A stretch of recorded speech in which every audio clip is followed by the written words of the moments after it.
First off, I want to thank everyone for attending Tech Ed this year. Is everyone having a good session so far?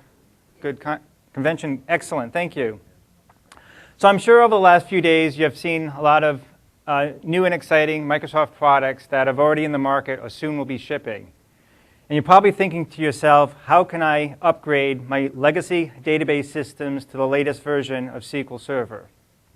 So over the next hour, I'm going to take a look at the overall upgrade process to upgrade from your current versions of SQL Server to the latest version.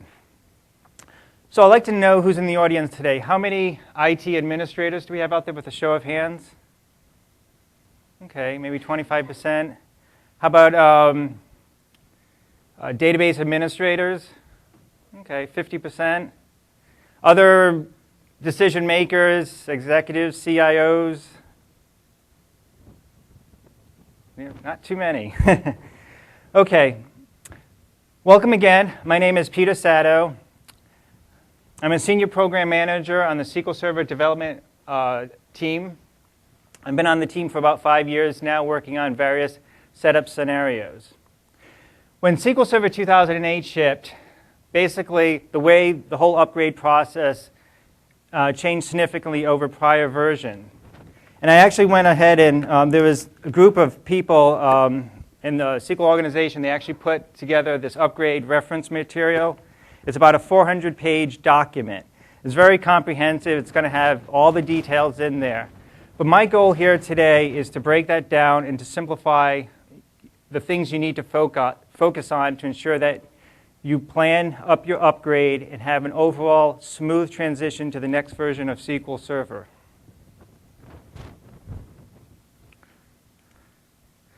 So let's take a look at the agenda today.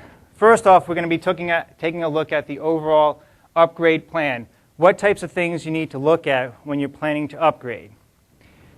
Next, we're going to be looking at the various upgrade strategies to upgrade your standalone services of SQL Server or your high availability systems. Your high availability systems include how to perform a cluster upgrade, how to upgrade SQL Server when it's involved in database mirroring, how to upgrade SQL Server when it's involved in log shipping.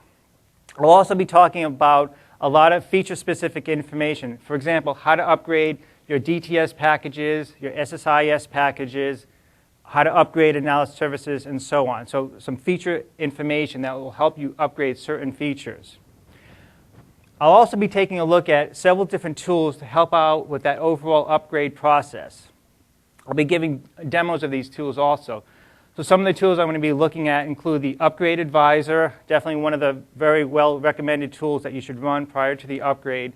The Best Practice Analyzer, the Microsoft Assessment and Planning Toolkit is another tool. And in Profile, there's the Deprecation Event Object, where you can basically look to see at what T-SQL has been deprecated in prior versions. So I'll be demoing these tools to help you plan with your overall upgrade. Finally, I also have lots of resources. So there's, one thing I definitely want to get across is there's a lot of different information out there on how you can upgrade.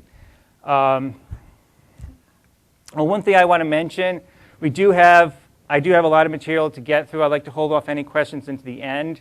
If I don't have time to get to your question, feel free to email me at petersato@microsoft.com. I'll be here for the rest of today, or I can answer your questions afterwards.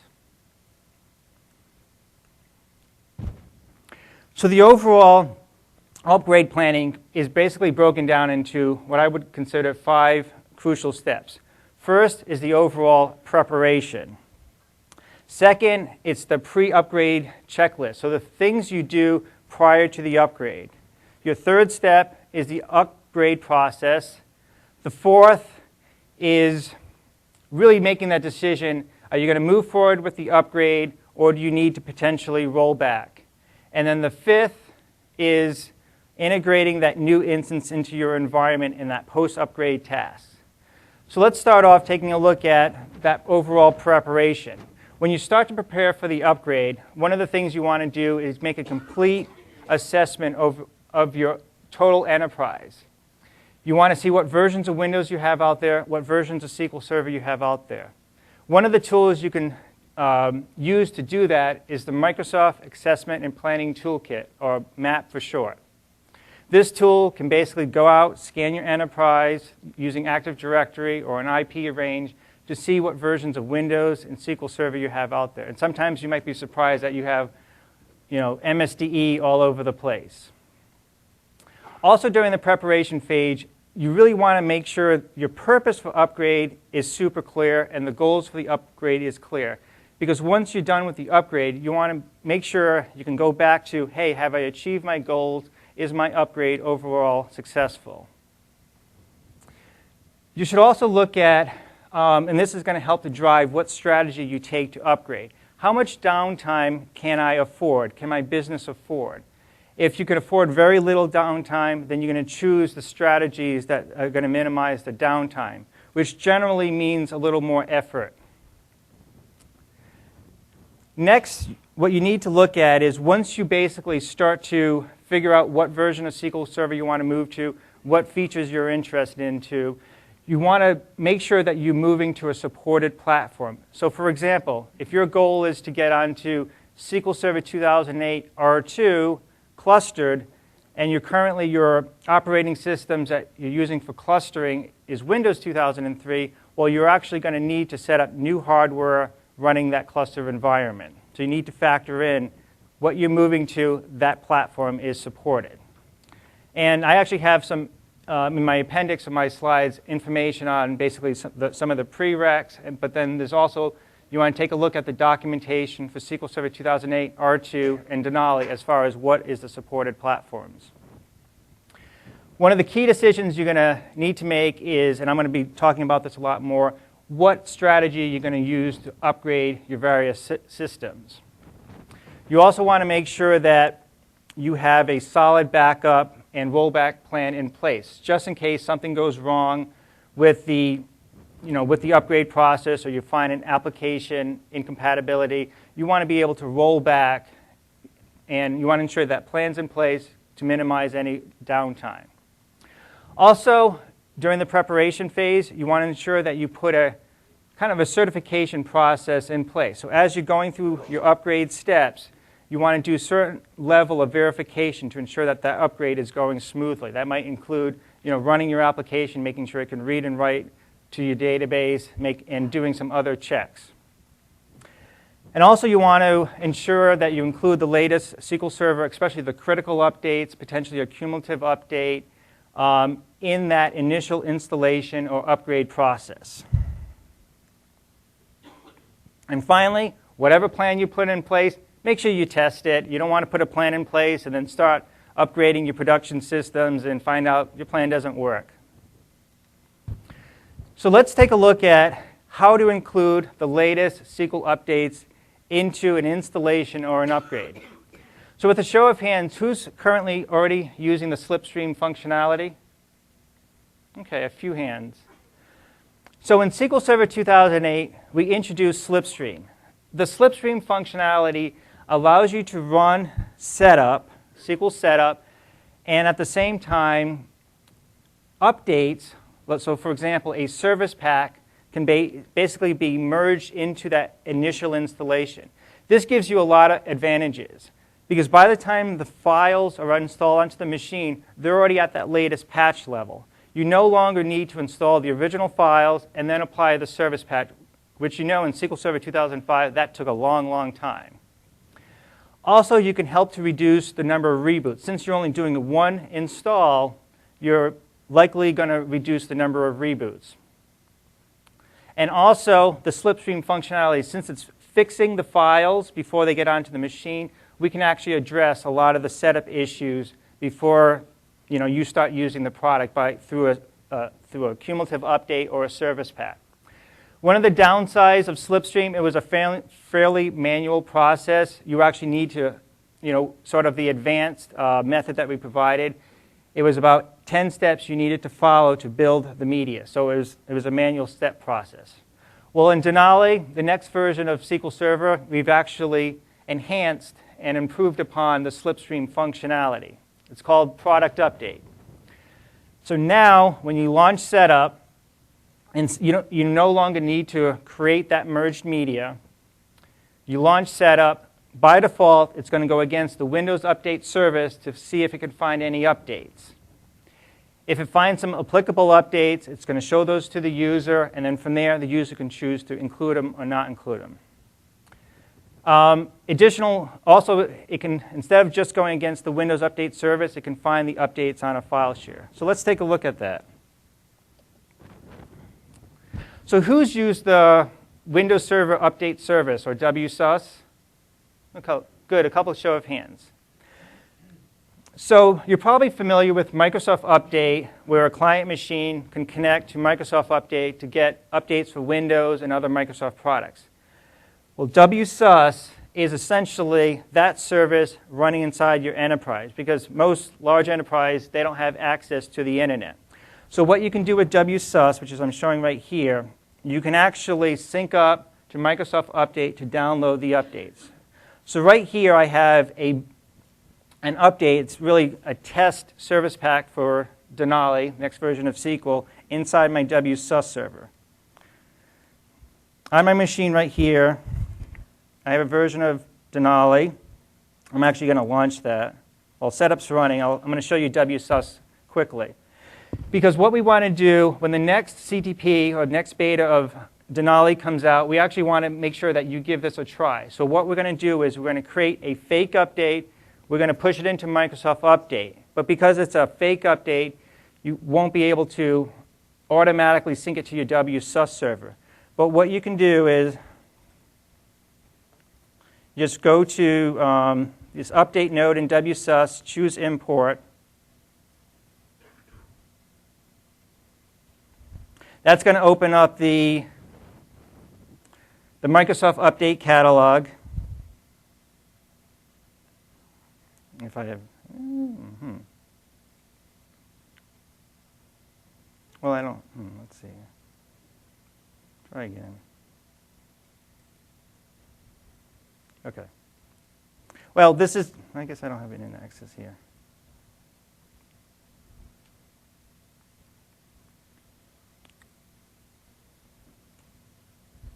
That's okay. So all you do is you basically right-click. That's going to open up the Microsoft Update catalog. From there, you search for the update. And once the next CTP ships, I'll be providing on my blog basically the instructions, what we actually are going to call the update. It'll probably be CTP3 update to test out the product update functionality. From there, you choose to import, and it's going to bring that update right into your WSUS server. So I already have it here. I can basically right-click and approve. One very nice thing about WSUS is as we release updates, and once you've certified that update is ready to be deployed, you can actually go ahead and approve that update. So when setup runs, kicking setup along here, when setup connects to the Windows Update service on the machine, since my machine right here is connected to WSUS, it's going to see the approved updates.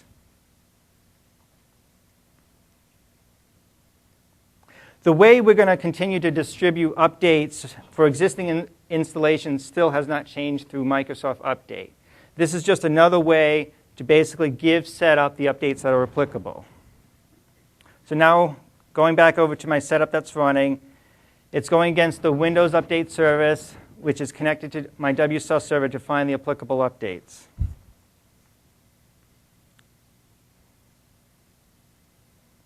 So at this point, once it finds the updates, it shows you what updates are applicable. From a user point of view, they have one choice. They can either accept the updates or not accept the updates by just checking this. What you can see here, I've actually showing two different packages. The names will change once we actually ship Denal, the next version of SQL, and each update could have a different name. But what we're doing here, since we have two different packages, through the WSUS or Microsoft Update scenario, we've actually optimized the download of those packages, where from a file share, which I'll show you in a minute, there's less optimization to make that experience easier for you. Okay, so I'm just going to exit out of setup here. And the next scenario I'm going to show, instead of going against wsus,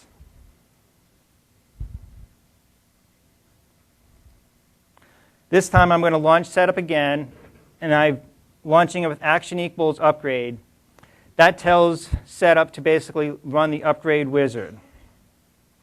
But this time, the command line parameter I'm specifying is update source equals dot backslash dot dot updates. That's telling setup, instead of going against the Windows Update service to find updates, find it from a file share. So if I go out to where I have Denal installed on my machine, right here, I have this folder that I created which has my update, basically a fake service pack. So as you can imagine, as you could have SQL on a share where you tell people to install from, as you've certified a cumulative update, service pack, and so on, all you need to do is drop those updates into that location. For the folks that have used Slipstream in the past, you used to have to extract out the packages to some location. You don't need to do that anymore. Now you just take the packages that you've downloaded from the download center, just drop them into this folder, and setup, once you tell setup to go against there, it's going to find the update, find the packages. The way it works, it always finds the latest combination. So if you had CU1 in there and CU2 in there, it's going to show the user that it found CU2. If it found a CU for the service pack and the service pack was there, it's going to show that to the user. So that it's always going to show you the latest combination. So from a user point of view, this is what you get. You either accept it or not. Okay, I'm going to hit next to move on. Now, if you notice in that case, it was actually just showing one item. So from a file share, it just finds that one package, because through that location, we'll only discover the full package. Okay, I'm going to let that run.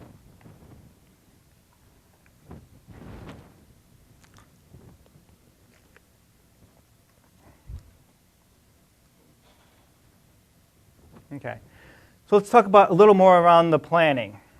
As far as a pre-upgrade checklist, you want to ensure that your environment is clean prior to doing the upgrade. Two of the tools that I'll be demoing a little later on is the Upgrade Advisor. This is going to find issues that could potentially block your upgrade, and also the Best Practice Analyzer, which is also going to find potential issues, maybe corruption in your database and other security issues. And it's good to run these tools, and some of the issues it finds, you might decide not to fix. Some issues you're going to have to fix. Generally, though, it is best to try to address those issues before the upgrade, because if you can address it before the upgrade, it's going to increase your likelihood of a successful upgrade. And also, when you're going through your certification process, you're also verifying that change. It's also recommended that you run DBCC check database just to make sure you have no consistency or corruption inside your databases. And the Best Practice Analyzers and Upgrade Advisor could also find some of those issues, but it's also a good idea just to double check that. If you choose a strategy that requires you to copy the database files from one machine to another machine, and especially if you have large data files, it's recommended that you run DBCC shrink database to reduce the size of those files, to reduce the overall time to copy. And when I started preparing for my presentation here, I was talking to a few folks, and they've seen a few issues where customers are running trace flags on prior versions. And the trace flags get certain behaviors, maybe help performance. And when they upgraded to another version of SQL, those trace flags were still being used, and that just killed their performance. So one thing, definitely it's recommended, look at whether the database engine is using trace flags, and you should evaluate, are those trace flags are really needed for the next version? In a lot of cases, they're not, but they might be, so you need to be aware of that. And definitely you want to ensure that you back up your environment. Just in case the worst thing happens, you need to go back to your existing systems. You have a plan in place. You have the backups in place to do that. So the overall upgrade process, fairly straightforward. One of the key things and best practices is to document that process as you go through, just in case an issue comes up. And the issue that might come up might be a month, 2 months, 3 months down the road. You want to make sure you have that process, the steps you went through to do the upgrade, just in case you need to troubleshoot what happened. Then obviously you're going to perform the upgrade. While the upgrade's going on, you're going to be checking the server, storage, and network health, making sure things are okay. This is especially important if you are copying large files from one machine to another machine. Once the upgrade's done, once again, make sure you have backup those databases that are at the new version. And once that, from a setup point of view, that upgrade is done, you need to make a decision. Are you going to move forward with the upgrade, or are you going to roll back? So here you're going to look at the setup logs, maybe the event logs, the database engine error log. Are there any errors that are potentially blocking the upgrade? You're also going to do some level of maybe a sanity test with your application. Is your application performing okay? Then you're going to make a decision, am I going to go forward with the upgrade or not? For a post-upgrade, after that part, you're going to integrate that new installation into your environment. Here you're going to do the more comprehensive end-to-end testing, making sure things are okay. If you've set up new hardware and your old hardware is no longer in use, you're going to decommission that. And once again, it's a good idea to revisit the recommendations from Upgrade Advisor and BPA just to make sure that your new installations are running optimally. Additionally, from a post-upgrade point of view, to ensure that things are performing well, you want to run DBCC checkDB with data purity. You only need to specify the data purity once. That will actually remain, just to make sure that there's no additional errors inside your database files. Also recommended to run DBCC update usage and ensure the auto statistics are on to ensure that your indexes and everything is performing as expected. And finally, as time goes on, you should make sure that your current systems are currently patched, especially with the critical updates, the security updates. And using the Windows Server Update Service is a good way to help to manage that. And you can even use that for your clustered environments as far as pushing updates out through Microsoft Update. Okay, let's start to take a look at some of the various upgrade strategies. By standalone, so there's really two parts to a standalone upgrade. There's in-place upgrade and a side-by-side upgrade. So let's first take a look at an in-place upgrade. By an in-place upgrade, I'm talking about you have an existing instance. On that instance, on that machine, you run setup and you specify upgrade. That instance remains in place. The old features of the instance, they've been uninstalled. The shared tools that setup has detected, so if it detected Management Studio on the machine, let's say 2005, and now you're doing an upgrade to SQL Server 2008 R2, the new management tools will be installed. So the shared tools will be installed side by side. The features at the instance level, those will be upgraded. For the most part, setup takes care of moving everything over, except for a few exceptions that I'll be talking about a little later. All the user data configuration is preserved from the old installation to the new one. Setup moves that configuration over. And the way, starting in SQL 2008, the upgrade process has been overall re-architected on how it performs the upgrade.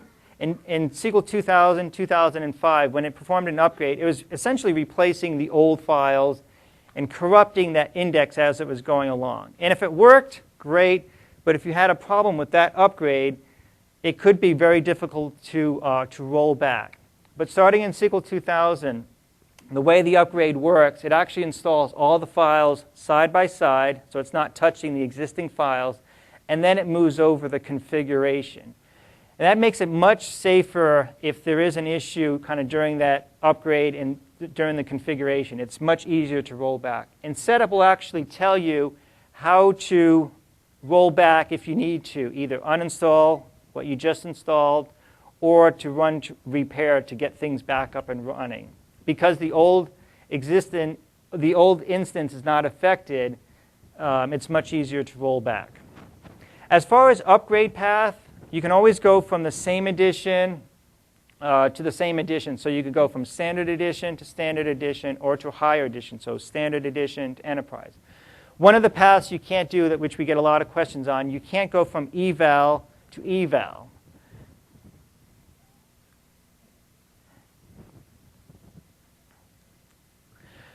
So with a show of hands, who's currently running SQL 2000 in their enterprise? Okay, a little less than 50%. How about SQL Server 2005? Just over 50%. Who's running 2008? Good, that's getting better, over maybe 75%. Running R2? Good. So right here I'm just showing, I'm not going to spend too much time on it, just basically showing the various upgrade paths. If you are planning to upgrade from 2000, like all the way to Denal, you can't do that in one direct upgrade. Here I'm calling out which is the minimum service pack level to go to the corresponding version. Okay, so let's take a look at the overall pros and cons of an in-place upgrade. You know, overall, it's going to be a lot faster, much more efficient. Setup's going to take care of most of the work. From an application standpoint, it's still, your applications will still connect to the same machine, the same instance. You don't need to make any application changes. Setup contains several different upgrade rules. It's going to verify the database engine, reporting services, and so on. Some of the cons of an in-place upgrade, you have less flexibility. So if your goal is to upgrade some databases, or let's say the database engine, but not analysis services within a given instance, you can't do an in-place upgrade. So you have a little less flexibility. And you also can't change platform. So if you need to go from 32-bit to 64-bit, you can't do an in-place upgrade. If you want to upgrade the operating system, part of an in-place upgrade, you can do that, except for clustering. So if you're running Windows 2003 and you want to get up to Windows 2008 R2, you can actually do that. But what's recommended is make sure you stage that. Don't, in one day, upgrade the OS, upgrade SQL, because if you have a problem, it's going to be a little harder to troubleshoot. Upgrade the operating system first, making sure that's good, then upgrade SQL, and you should be fine. It could potentially be, because it's all happening on one machine, a little more complex to roll back. But in general, with the changes we made in 2008, it's usually not a big deal compared to prior versions.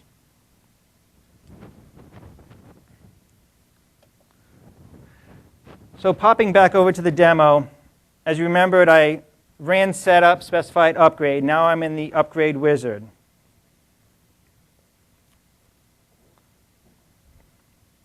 Accept the license terms. So here I'm going to choose what instance I want to upgrade. Choose Tech Ed. On the next dialog, it's going to show you what features are going to be upgraded. In 2008, unlike 2005, you can't add features during the upgrade process. But if you want to add features later on, you can go ahead and do that. You run a new install.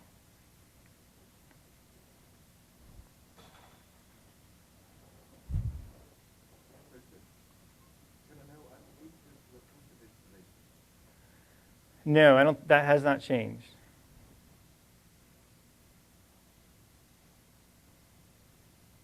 Yeah. We did installs of SSIS, 2008 R2, Mm-hmm. and when we would upgrade the first instance, it would sometimes remove the 2005 SSIS, sometimes it would leave it. Any idea? Let's talk about that afterwards. Thanks. Okay, so here it's just going to confirm what features will be upgraded. My instance and the shared components, those will be installed. I'm going to choose Next. This is just verifying the instance configuration. You can just choose Next there for the most part. Sometimes in clustering you do need to change the instance name, but generally not.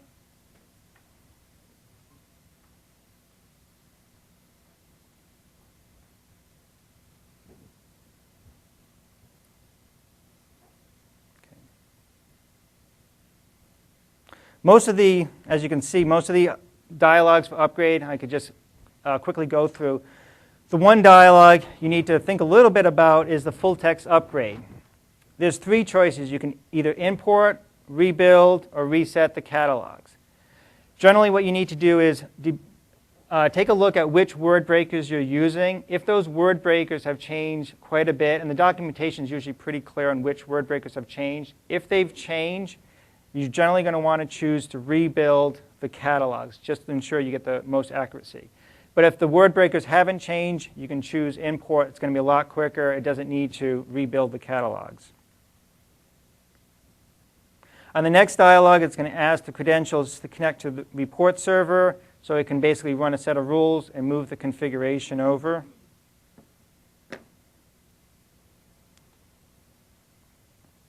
And the next dialog, this is where setup is running, also a set of rules against analysis services, reporting services, and so on, just to ensure that there's no blocking issues. Now, these rules are different than the upgrade advisor rules. The rules in setup are more the hard blocks. If there's a failure here, you need to address it. Where upgrade advisor, some of those could be hard blocks, but some might not be. Okay.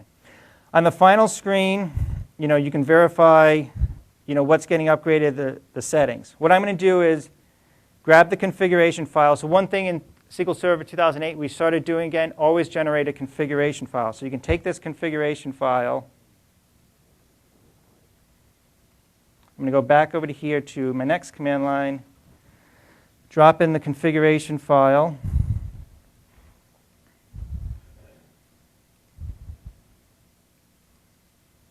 And now I can launch setup unattended, so /q, action equals upgrade. And now what you're seeing is a lot of people like to use this. I don't think it's very well documented. It's this indicate progress. So when you're running unattended, if you specify that, it's going to, everything it's logging out, it's also going to push out to the command console. So you can see that setup is actually running along. Okay.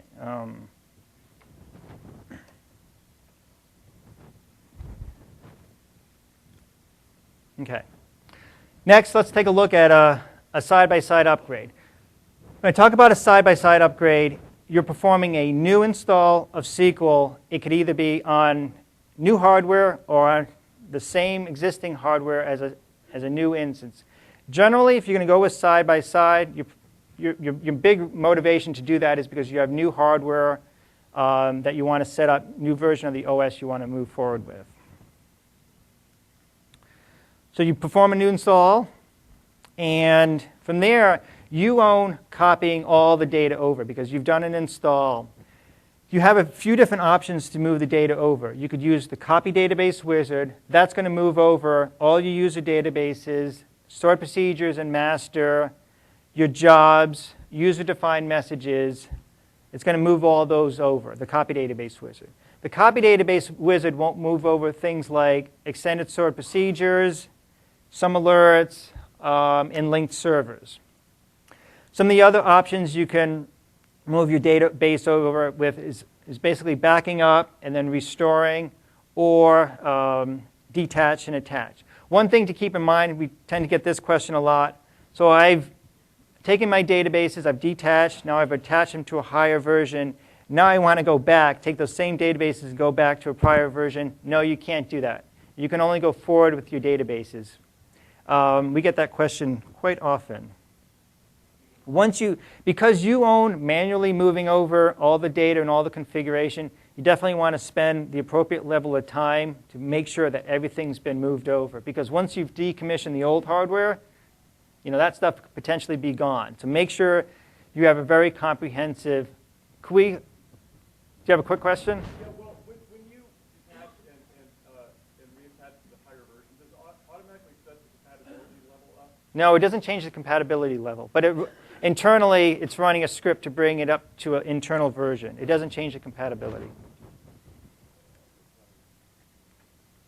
So in a side-by-side, you have either a new server or a new instance in play. When you do that, generally you're going to have to make a change to your application to connect to that new server or to that new instance. So some of the pros and cons of a side-by-side, probably the biggest pro is you can change the platform. So especially for cluster and some of the other configurations where you want to upgrade the OS, you have new hardware, side-by-side is going to be the option for you. You do have much better control over when you take that downtime. You can basically stage setting up your hardware, doing some validation, making sure things are good, and then moving over the data. One thing you need to decide is how long do you keep that data in sync between your existing instance and your old instance. And obviously, both instances can be up and running at the same time. Some of the cons include, because you own moving over the data and objects, it could potentially be more complex. Especially if you have large files setting up on new hardware, you need to factor in that time takes to move the data over. So if you have databases in the terabyte size, it's going to take a while to copy over even the fastest networks.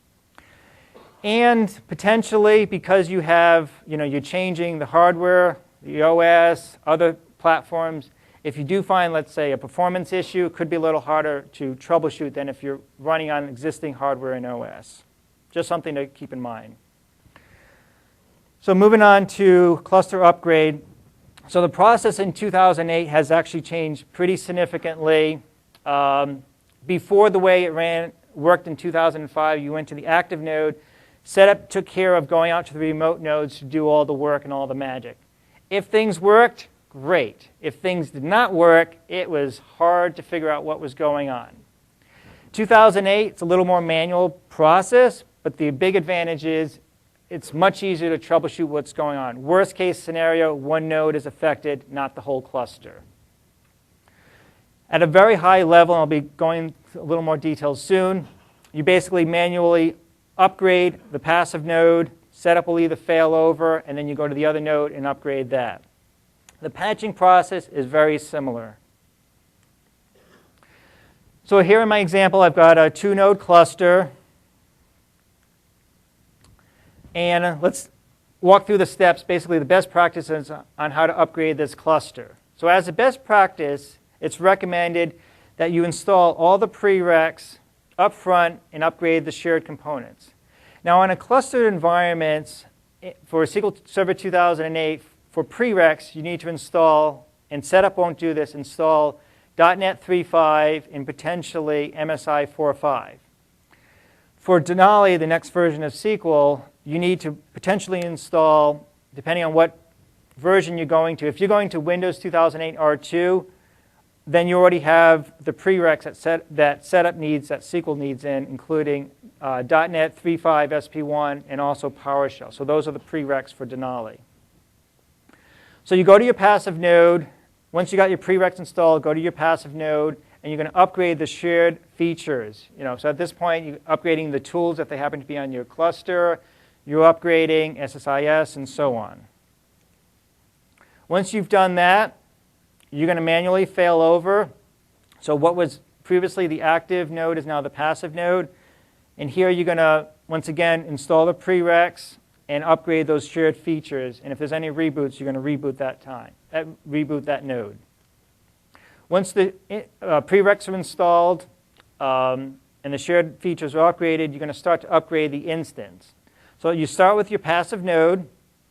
You run setup, you specify upgrade, you specify that instance. It's the same thing that I just walked through for a standalone instance. There's no change there as far as upgrade. It's running on the passive node. The resources are removed from the group. And then that instance is actually brought up. So now you have one node currently at SQL Server 2008. Now you go out to your active node. You run upgrade again. Now this time when setup runs, because it's the active node, it's automatically going to cause the failover to the other node. When this happens, for about 1 to 2 minutes, the connection's lost while the failover is happening. And also, because the node that it's failing over to is the upgraded node, scripts are going to run inside to basically update the system databases and the user databases. And that process is going to take a couple minutes, and that's where you're going to have a little downtime of a couple of minutes. Setup continues, running on what's the passive node, and then that node is basically brought back up. I'm sorry, You're running on the passive node, and it's upgraded to 2008. So now what's currently the active node is at 2008 R2, and the passive node is at 2008 R2. Now, very similar process if it was a 4-node cluster. You basically start with, you basically fail over, so now you have 2 nodes that are passive. You upgrade those 2 nodes, and then you run setup on, let's say, your 3rd node, cause the failover. And setup has the ability to, on where it actually fails over, and through setup you can control what node it fails over, so you have control through setup. Okay. And then finally, the process is done. Both nodes are at your destination version. Next, let's take a look at database mirroring. For database mirroring, once again, the rolling upgrade concept is still valid for database mirroring. The mirror version must be equal to or higher than the principal version. And there will be at least one manual failover required during the process. And as a best practice, it's recommended to remove the witness to prevent accidental failover. So let's just walk through this high level the steps involved to upgrade database mirroring. So you're going to upgrade the mirror first. You're going to wait for a low activity window. Then you're going to alter the mode to synchronous. Fail over the mirror to the new principal. You're going to alter the mode back to asynchronous. And then you're going to upgrade the mirror. So you're going to walk through this step. If you're using asynchronous mirroring, then you follow steps 1 through 6. For synchronous mirroring, it's steps 1, 4, and 6. So it's a little different process depending on what mode you're currently running in. Let's take a look at if you have a cluster environment that's also mirroring. So here in my environment, I got a cluster that's mirroring out. So first, you're going to start with the mirrored instance. You're going to upgrade that. So I'm going to upgrade that to SQL Server 2008 R2. During this time, mirroring is suspended. Back up. You're going to manually fail over each of the databases to the mirroring partner. During this time, mirroring is suspended. That becomes the principal. And then you're going to upgrade the cluster, just following the same rolling upgrade process. Once you've upgraded the cluster, so it's at your target version, you're going to basically manually fail over the databases. And then at that point, mirroring is resumed.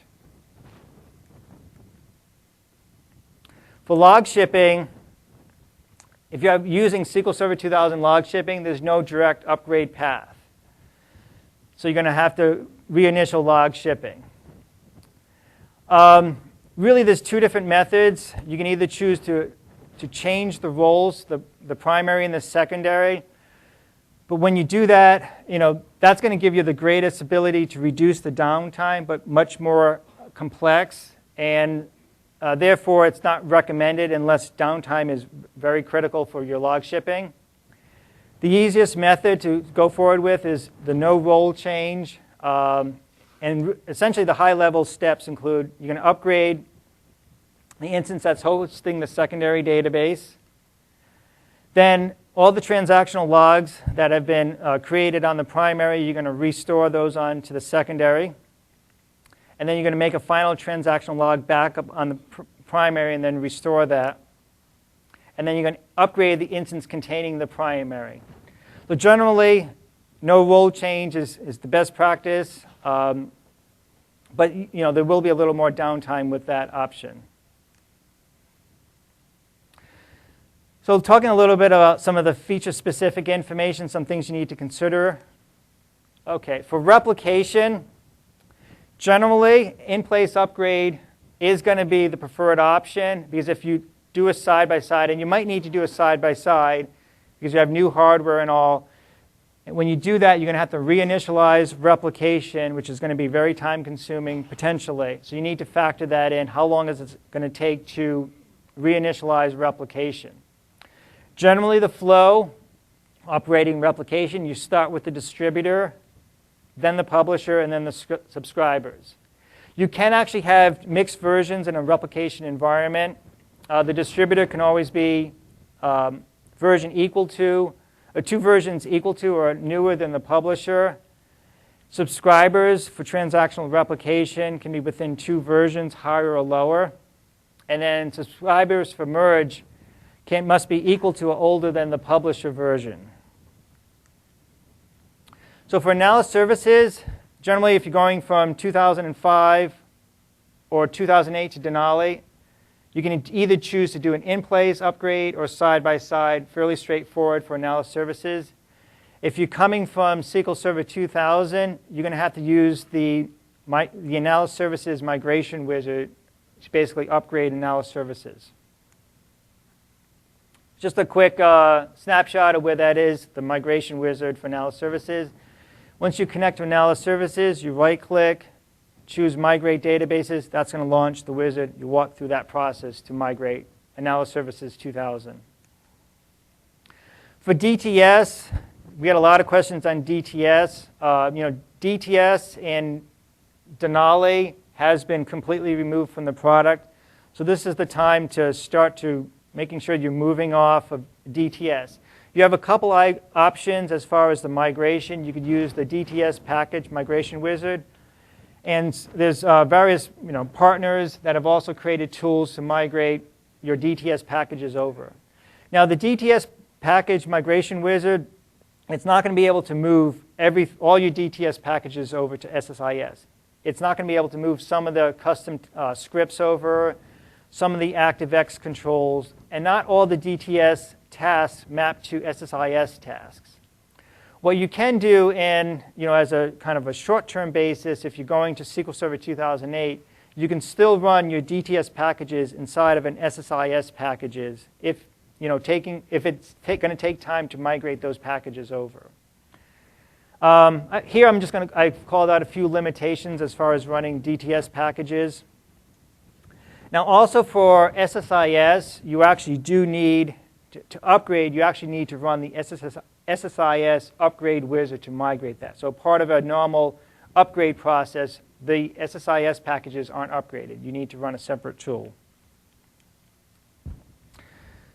So for Power Pivot for Excel, what you do is you uninstall the current version and install the new version of Power Pivot. From there, you open up the workbooks, and the workbook will automatically be upgraded to that version. If you're using Power Pivot for SharePoint, for the most part, you can do an in-place upgrade from 2008 R2 up to Denali. Some of the prereqs include you already have to have SharePoint 2010 SP1 install, and you need to be a farm administrator. Beyond that, it should be fairly straightforward.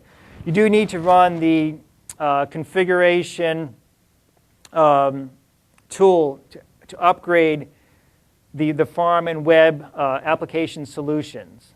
That's available off of the installation center. So when you launch setup, there's the installation center. You can launch that wizard to upgrade those solutions. So let's take a look at some of the tools that are out there. So the first tool is the Upgrade Advisor. Definitely a recommended tool to run against your database systems to identify issues that are going to cause issues with the overall upgrade process. Instead of just looking at the database and what's installed, it can look at trace files and script files to see if there's problems with those.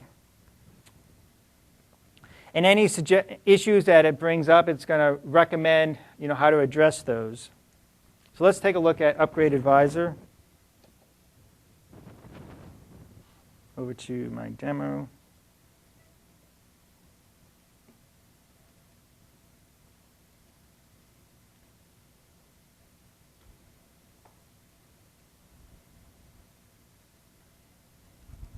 Okay, Upgrade Advisor.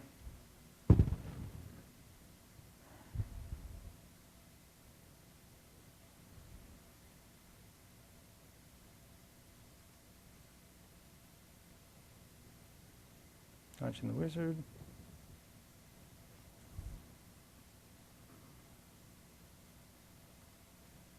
Oh, we have like 2 running.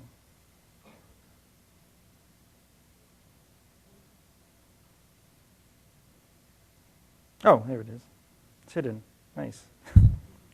Okay, hit next.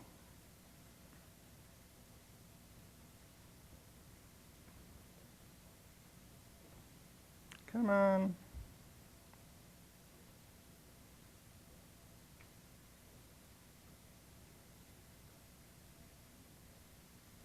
I think my upgrade's still running. I'm going to kill this. So my upgrade was running. I killed that. Oh, there we go. Okay. So here you can choose Upgrade Advisor. One thing about Upgrade Advisor, you can actually run against your local, or you can connect to a remote server. Here I'm just going local. I could choose I want to check SQL Server, Analysis Services.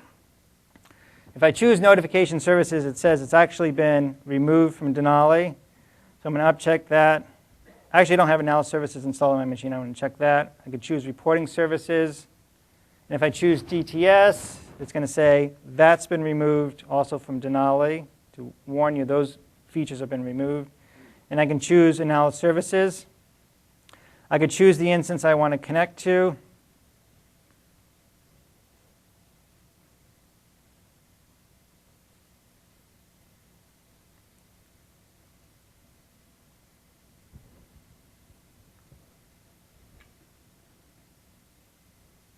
And then once it connects to the instance, it's going to show the databases, and you can choose to run Upgrade Advisor against all the databases or a single database. I can also choose to include a trace file or a script file.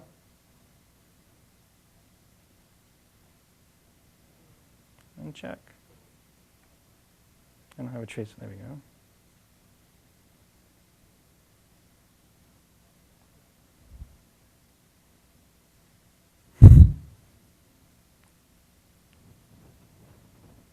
So we're going to play music.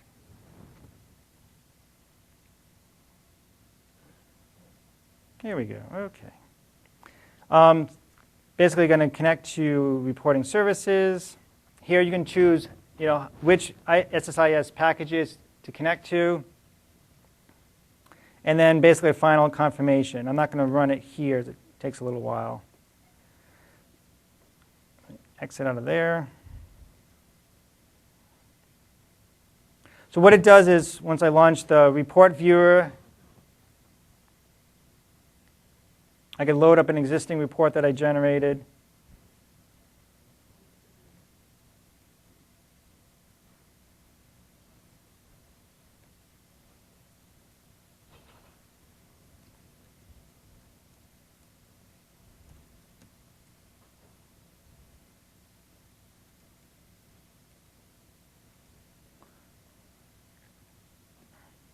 So here's a report. Basically, here's one of the issues, and Upgrade Advisor will actually recommend when you should address the issue. Here it says anytime. If I click on here, it's going to show you exactly in which database, which object has the issue. Here's the object name. Here's the database. So very clear on which object is causing the problem. And also, tell me more about the issue. If I click on that, it's going to launch the help, basically information on how to resolve that particular issue. And every issue that it detects has fairly good documentation on how to resolve the issue. Okay. That's Upgrade Advisor.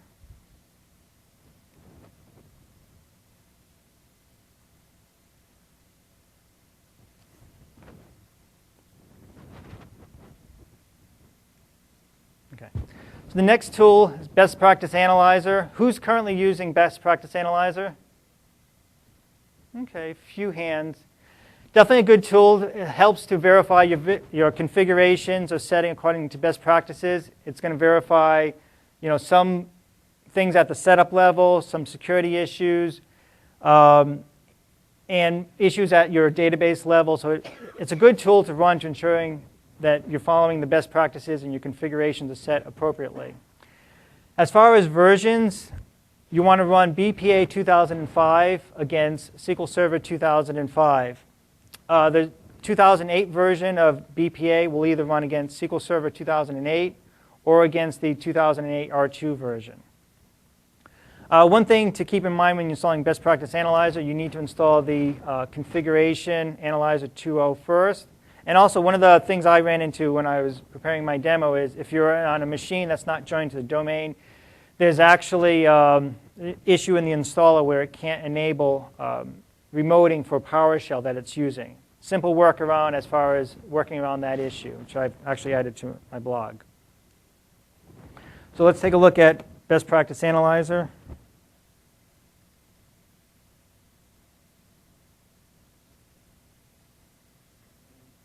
I launched that. So it shows up in the Configuration Analyzer shell. Now the set of rules that Baseline Configuration Analyzer runs, there's a little overlap with Upgrade Advisor, but it is running a different set of checks. So here I'm going to choose Best Practice Analyzer, Start Scan. And just like Upgrade Advisor, I can connect locally or to a remote machine. If I leave this first option blank, it's going to connect locally. Here I can choose which instance to connect to. Now I can choose what features to check. So I can check with Best Practice Analyzer, I can check the engine, replication, setup, analysis services, integration services, and reporting services. I'm just going to jump over to the report. The reports do take a little while to generate. Okay. So here's a report I generated previously, and somewhat similar to Upgrade Advisor. It basically shows, where are the errors that you should actually address. So here it's showing my databases. They haven't been backed up a while.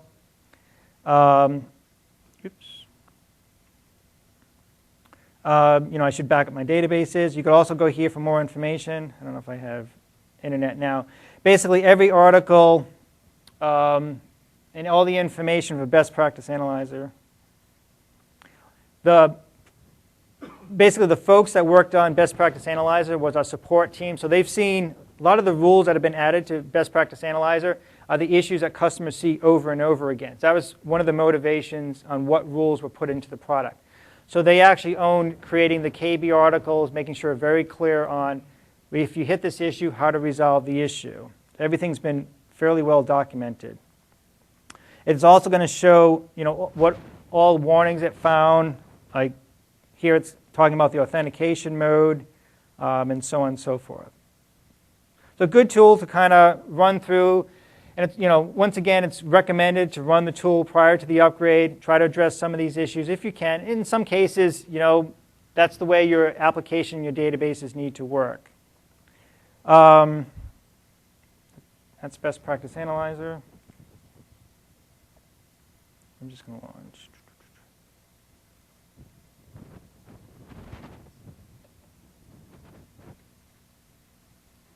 Okay. The next is in Profiler, there's an object called the deprecation feature object. Basically, here you can determine, is your application submitting commands that are going to be deprecated in the current version, in the next version, and when it's going to be deprecated. So we'll take a look at the deprecation object.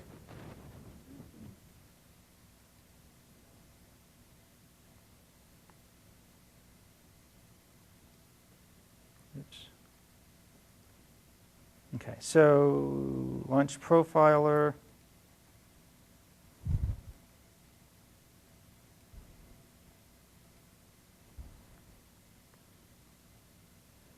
Who's used the deprecation object before?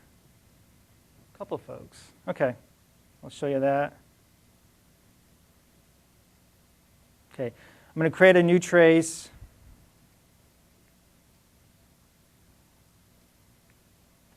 Connect to my instance. Here what you're going to do is you're going to choose, I'm just going to choose a blank template. On the Events tab, it's just going to show you all the events, and here you see deprecation. I'm going to choose both these guys. Hit Run. So now it's monitoring anything that has a deprecation announcement. I just have a little script file I'm launching here using SQL command against that instance. So here you can basically look at, I'm doing something with compatibility level is 8.0. That's going to be removed sometime in the future. Good warning that, if you are upgrading, that you are upgrading your database compatibility level. Text and end text and image data, that's going to be removed in a future version of SQL. So, some of these things you might not need. If it's just an announcement, you don't need to necessarily address right away, but it brings, it helps you to plan for the future, and so on and so forth. So a good tool to basically run in, once again with Profiler, you can run it remotely, so you don't have to do it on the local machine because it can be very intensive. Okay. Okay. So a couple of the other tools I want to talk about, basically to help you discover, instances in your enterprise. One is the SQL Server Discovery tool that's actually built right into Setup. And the second is the Microsoft Assessment and Planning, or short for MAP, basically toolkit. And this toolkit is used to basically scan your enterprise. Let's take a look at the various tools we have here. First thing.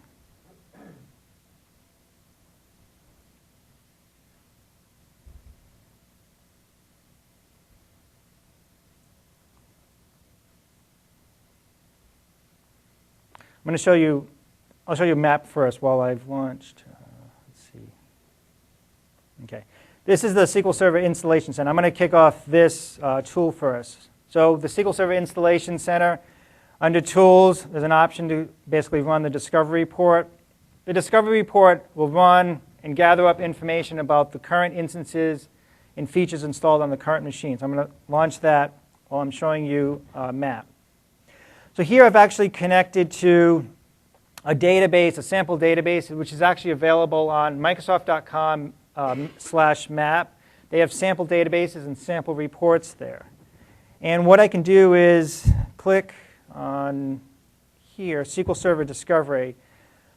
So here they basically went out, scanned, maybe a segment of the Microsoft environment, figured out what versions of SQL are running there. It'll also pull back what's the addition, gives a nice little pie chart, what's the count of Express installed, and so on and so forth. What operating systems are found in my enterprise. So definitely a good tool to do some level of assessment, what's currently in your enterprise, to help you plan for upgrades of the operating system and of SQL Server. So if I go over here, sometimes this option is a little hard to find, but right under here is the Inventory and Assessment Wizard. If I click this, wizard comes up.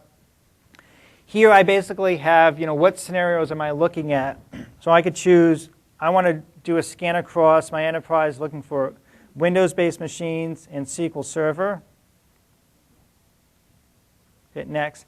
And the way this works, map works, all it needs is really admin rights onto the machine to basically pull back the information. There's a few different ways it can actually go out ahead scan. It can go against the Active Directory, and I think it just needs read permissions there. It doesn't need higher level permissions. It could scan a set of IP addresses to look for Windows and look for SQL Server. What I'm going to do here, I'm just going to choose manually enter a computer name. Now, the way it works is, you could have credentials across your network to connect to the machine, and obviously the credentials to connect to SQL Server could be different. Here I can basically say, what credentials do I want to connect to the machine? So here I'm just going to choose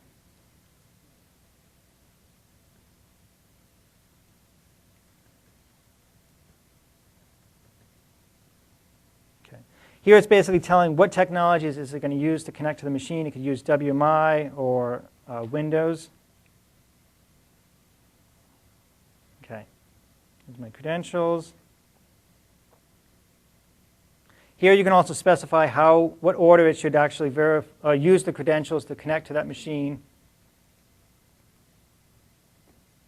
And here I can, because I chose I want to enter machine names manually, here I can basically enter in, here's my local machine, or I can add in machines across the network. So I can basically add as many machines I want to add in. And then from there I can choose, I've set up what credentials I want to use. I can basically map those credentials to the machine. Here I'm going to just say use all computers, hit save, next, and so on. I'm not going to run it here, but here it's basically going to show what it's actually going to do and go out ahead and scan. It's actually stored in a database. One thing I didn't show is when you initially launch MAP, you can specify what database you want the information stored into. Yes, definitely. Now, so that's when I was looking at this data right here. It was pulling it out of that database.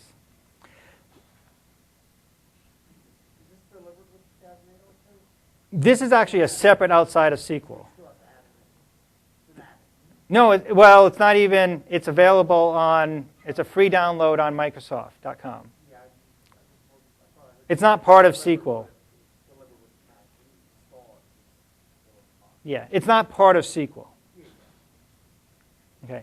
The other thing that MAP can do is can basically generate a set of reports, which I'm going to go show you those reports now.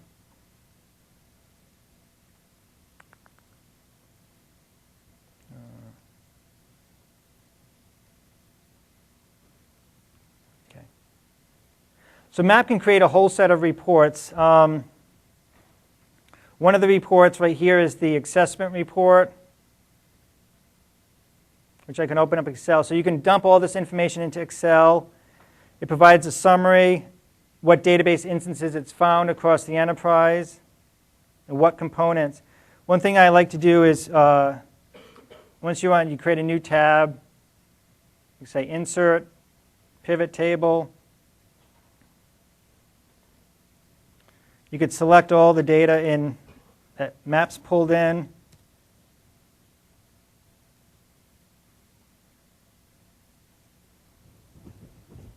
And then from there I can add in, let's see, SQL Server product name, give me a count of that.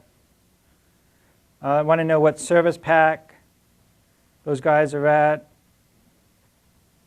So very quickly, once you do that scan across your enterprise, you can basically create all sorts of pivot tables to see, here I've got SQL 2000, what service pack level it's at, and so on. There's this other report here, has basically all detailed information on the instances, and because MAP is actually able to connect to the machine, connect to the instances, it can pull back a lot of information on the databases. What's the size of the database, when was the last time it was backed up, so on and so forth. Right here, this Word document it creates, kind of like a marketing type of document, but it has all the same information, but in a nice, pretty format. What versions of Windows are found across the enterprise, what versions of SQL, and so on and so forth. So it creates some fairly handy reports. Earlier I launched the discovery report that's inside a SQL Server, which looks like it's ready now. What's interesting, just to kind of show the way, as you recall, I kicked off an upgrade earlier on, and I ended up killing it kind of halfway through. Setup has the ability to detect if that instance hasn't been fully upgraded, and that's why it's showing, here's that instance I selected to upgrade, and it's saying .inactive. So by running the report, if like you have an upgrade and hasn't completed successfully, setup will actually call that out to you.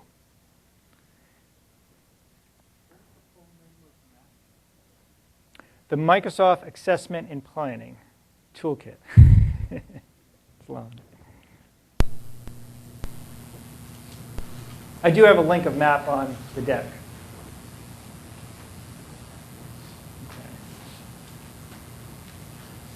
Yeah, that's actually, right here's the full name.